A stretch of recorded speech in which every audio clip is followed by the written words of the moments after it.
Assalamualaikum warahmatullahi wabarakatuh. Selamat pagi anak-anak.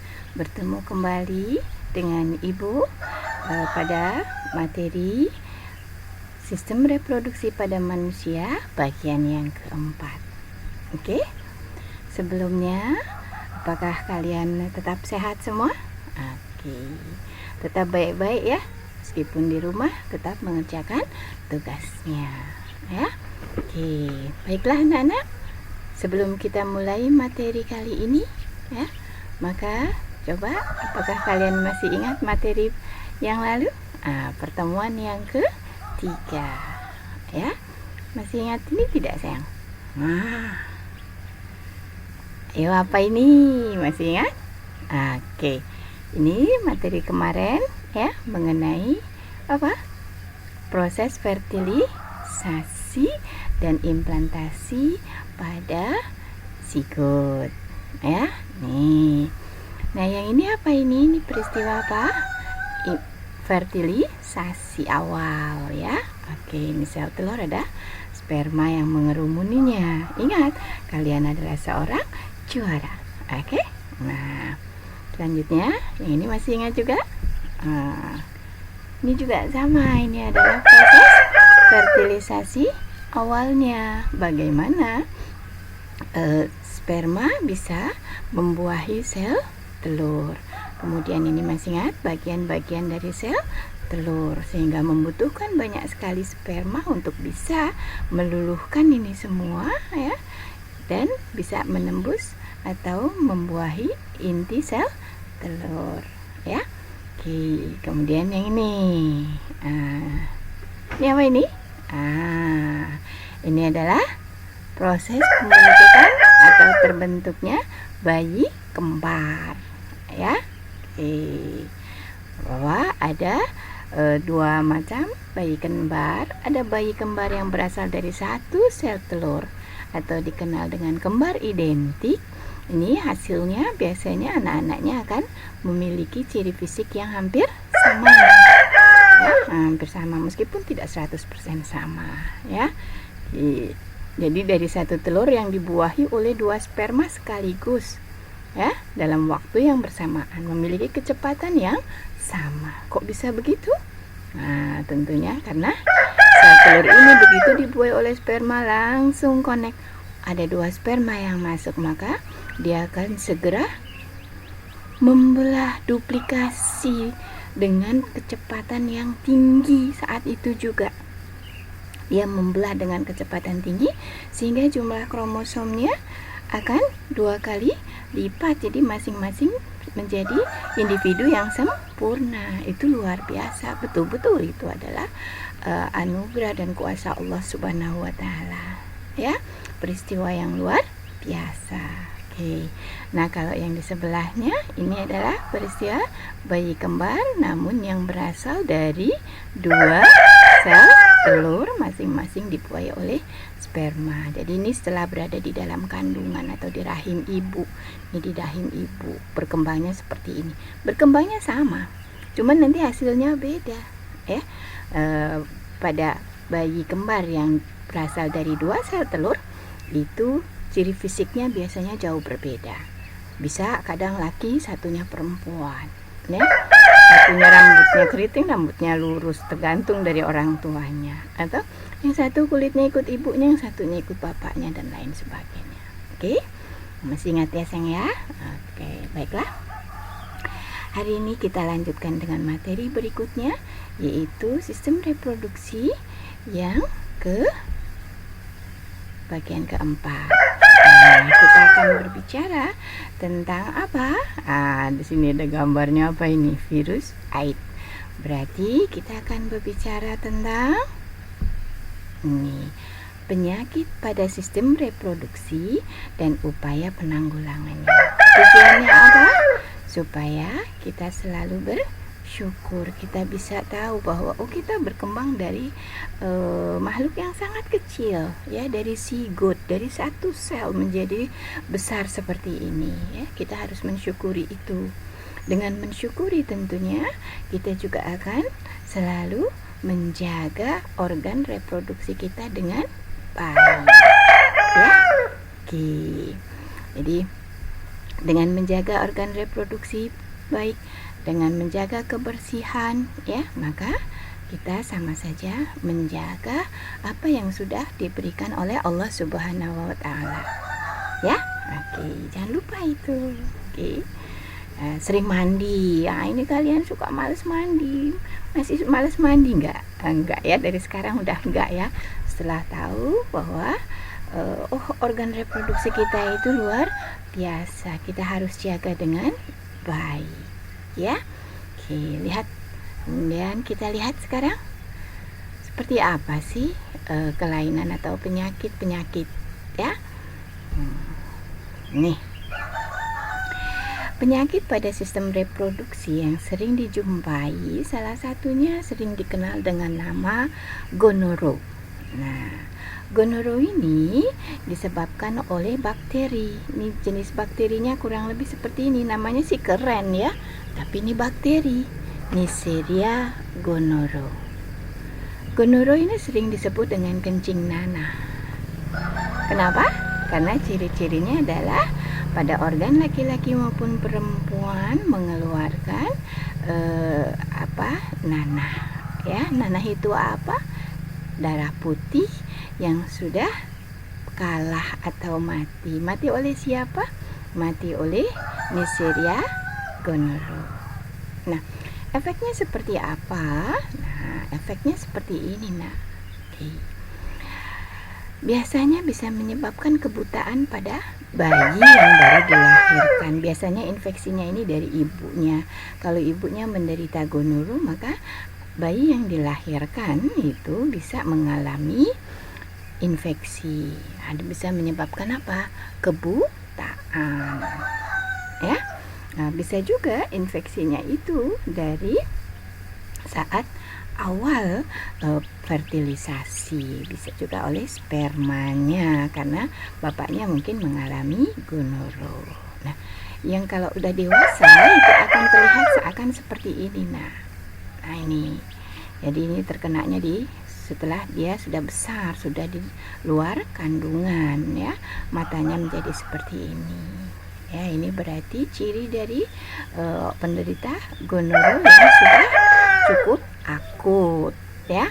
Oke. Kemudian penyakit yang kedua adalah, nah ini ada beberapa lagi. Nah ini dia. Yang ini adalah ciri dari penderita penyakit sipilis. Kenapa dinamakan raja singa? Ini awalnya dulu banyak diderita oleh raja-raja karena mereka memiliki istri yang sangat banyak ya. Di mana-mana ada selirnya dan lain sebagainya ya. Oke. Nah ini ciri fisik bila dia sudah akut, sudah menyebar kemana-mana sehingga pada kulit-kulitnya akan muncul bercak-bercak seperti ini ya. Oke, sebelumnya baru akan terlihat pada awalnya itu akan terlihat adanya luka pada kemaluan, baik itu di vagina maupun di penis pada laki-laki, vagina pada perempuan. Apa yang menyebabkannya? Yang menyebabkannya adalah bakteri ini, Treponema pallidum. Ini bentuknya serem ya. Oke. Nah, masalahnya apa? Nah, selain diderita oleh penderita itu sendiri ya, bisa membahayakan jantung dan otak. Dan juga bila ibu yang sedang mengandung kemudian terkena sipilis ya, nah ini apa yang terjadi? Maka fetus atau bayinya juga akan tertular ya. Oke. Nah, kemudian ada contoh lagi penyakit yang lain. Ini adalah herpes simplex, penyebabnya virus. Ini virus. Kalau tadi kita bicara bakteri, sekarang virus penyebabnya ya. Nah, virus ini akan terlihat, ini bentuk virusnya seperti ini. Nah, nanti lukanya biasanya pada penis atau pada vagina, alat kemaluan, akan muncul bercak-bercak seperti ini. Nah, ini gatal dan panas ya, seperti itu katanya. Nah, ini juga bisa ditularkan kepada bayinya ya selama proses kelahiran ya. Jadi kalau ibunya sedang hamil kemudian melahirkan dan beliau terkena herpes simplex atau kena penyakit herpes, maka bisa ditularkan kepada bayinya ya. Oke, serem ya. Oke, makanya kita harus jaga kesehatan nih, tidak boleh berganti-ganti pasangan ya, tidak boleh berganti-ganti pasangan. Kenapa Allah menciptakan kita, memberikan sebuah aturan bahwa aturannya apa sayang? Aturannya adalah kita harus selalu menjaga kebersihan, kemudian menikah ya, bagi orang-orang yang sudah dewasa dan sudah sanggup ya, maka menikah dan tidak perlu berganti-ganti ya, sampai ratusan bahkan puluhan bahkan ratusan istri gitu Mbak ya. Jadi kita harus menjaga ya. Karena apa? Sperma kita atau sperma pada manusia itu adalah protein yang sangat tinggi. Jadi kalau di luar itu bisa menyebabkan apa? Bisa menyebabkan bakteri-bakteri dan virus itu akan tertarik, kemudian berkembanglah di sekitarnya. Ya. Oke. Kemudian penyakit yang lain, nih ya, ada namanya chlamydia. Penyebabnya adalah bakteri Chlamydia trachomatis ya. Nah, ini biasanya pada perempuan ciri-cirinya seperti gonorrhea, tapi gejalanya tidak begitu tampak ya. 70% kadang tidak tampak gejalanya gitu ya. Kalau laki-laki 10% tidak tampaknya, jadi lebih banyak terlihat pada laki-laki ya. Nah, apa yang harus kita lakukan? Yang harus kita lakukan, ibu bergeser sebentar atau ibu menyingkir sebentar ya sayang ya. Oke, jadi perlu dijaga kebersihan ya, perlu dijaga kebersihan. Kenapa dari tadi kok banyak sekali terjadi pada wanita? Infeksinya bisa disebabkan pada saat proses kelahiran, pada saat orang mengandung. Nah, ini pada saat orang mengandung itu kondisi dari vaginanya itu sering lembab ya, sehingga menarik bakteri maupun jamur tumbuh di sana. Makanya harus selalu menjaga kebersihan dengan benar ya. Oke, kemudian penyakit yang lain ini. Nah, penyakit yang lain itu keputihan. Ini banyak pada wanita dan juga bisa pada laki-laki. Ya, penyebabnya jamur. Namanya apa? Candida. Ini kurang A ya, Nak ya. Candida albicans. Ya. Infeksinya jamur pada dinding vagina pada perempuan. Kalau pada laki-laki di mana? Pada ujung penis ya. Kenapa? Kurang menjaga diri. Nah, ini bisa menyebabkan apa? Biasanya keputihan itu keluar ada semacam kayak lendir lengket, warnanya putih kekuningan atau kehijauan ya. Kalau tidak lengket berarti bukan, itu satu siklus alami ya pada wanita. Misalnya ada muncul lendir bening dan lain sebagainya, itu alami. Nah, itu pada saat masa siklus menstruasi ya. Ada fasenya, setiap fase itu akan menghasilkan cairan yang berbeda, akan mengeluarkan cairan-cairan yang berbeda yang akan dikeluarkan atau muncul terlihat atau terasa pada vagina ya. Jadi tidak terlalu takut, yang penting kita jaga kebersihan dengan baik. Kemudian, nah ini penyakit yang jadi momok adalah AIDS. Penyebabnya apa? Virusnya seperti apa? Seperti ini. Nah, ya. Jadi banyak sekali tonjolan-tonjolan di sini yang fungsinya adalah untuk melekat pada sel yang dia sukai. Nah, AIDS, virusnya namanya apa? HIV. HIV ini HIV ya. Oke. Nah, gejalanya apa? Biasanya kalau diperiksa itu sebelum muncul gejala di luar ya, di fisiknya itu bisa muncul bercak-bercak, muncul hitam-hitam gitu ya di kulit dan lain sebagainya. Nah, di awal itu akan terlihat deteksi darah, maka terlihat bahwa sel darah putihnya banyak yang rusak. Ini menandakan apa? Pertahanan tubuh semakin melemah. Siapa yang menyerang? Menyerang adalah virus HIV ya, penyebab AIDS. Masalahnya apa? Kenapa kemudian orang yang terkena HIV kemudian banyak sekali mengalami masalah ya? Karena apa? Karena ini nak. Jadi virus HIV itu menyebabkan apa? Menyebabkan kerusakan pada sistem kekebalan tubuh, sehingga apa, organ-organ di bagian dalamnya juga akan rentan terhadap berbagai macam penyakit ya.